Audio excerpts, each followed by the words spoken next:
La sala de espera zumbaba con una sinfonía de tos, resfriados y el tic-tac rítmico del reloj.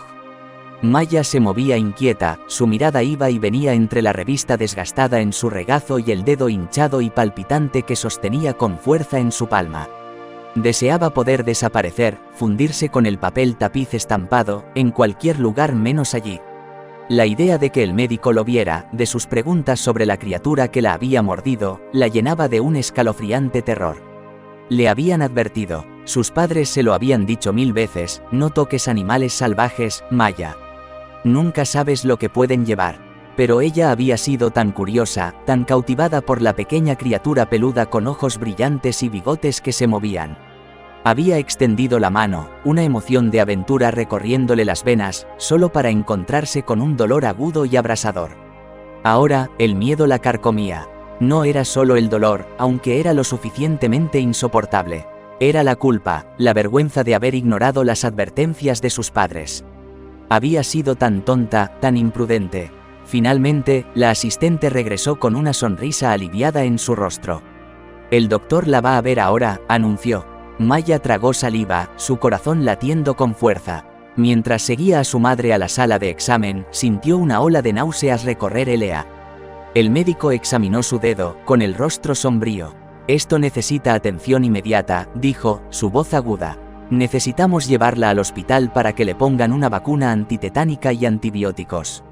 Mientras conducían al hospital, la madre de Maya le tomó la mano, su toque era una silenciosa tranquilidad. Maya finalmente confesó, su voz ahogada por la culpa, no debería haberlo tocado. Solo tenía curiosidad. Su madre le apretó la mano. «Lo sé, cariño, pero ahora tenemos que concentrarnos en que te mejores». Horas después de una ráfaga de exámenes médicos y tratamientos, Maya yacía en su cama de hospital, la palpitación en su dedo se desvanecía. El miedo aún estaba allí, pero ahora estaba entrelazado con un hilo de alivio. Iba a estar bien, pero la idea de la criatura permaneció en su mente. Había visto miedo en sus ojos, un miedo tan crudo y potente como el dolor que había sentido. No podía soportar la idea de que la dejaran valerse por sí misma, herida y sola. Al día siguiente, insistió en volver al lugar donde la había encontrado. Su madre, cautelosa pero comprensiva, aceptó. Buscaron durante horas, sus corazones se hundían con cada momento que pasaba. Justo cuando Maya estaba a punto de darse por vencida, escuchó un débil crujido detrás de un tronco caído.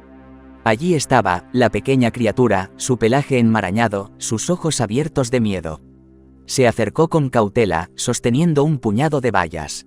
La criatura dudó, inclinando la cabeza, antes de morder tímidamente la ofrenda. Maya observó cómo comía, una ola de alivio la recorrió.